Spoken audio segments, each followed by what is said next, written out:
Yeah, we were just saying how people come and stop me in the street and chat to me and what have you. So. Pavement politics in the centre of Redruth. Lisa Dolly represents more people than any other councillor in Cornwall, a population of 6,300.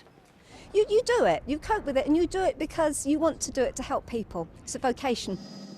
But the numbers across Cornwall are under review. With confirmation this week, the council is to have its third boundary shake-up since 2007.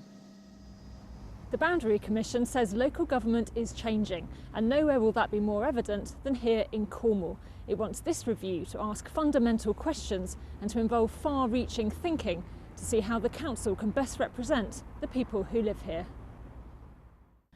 There are currently 123 Cornwall councillors.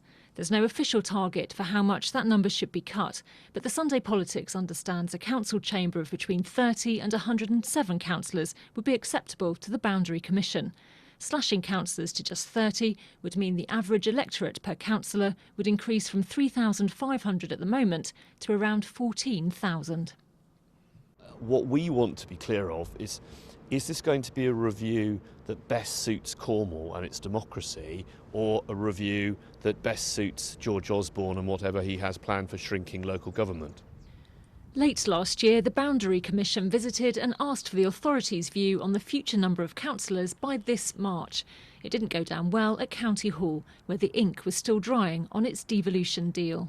Now, if we have a deal in Cornwall, let's not call it devolution if the first thing that happens is that Whitehall sends people down to tell us how many councillors we should have and when we do a boundary review. So I found it rather unfortunate that one of the first things that happened after this deal was signed was that we were told we had to change everything we do in Cornwall. After negotiations, the council has now been given until March 2017 to do the sums about its size.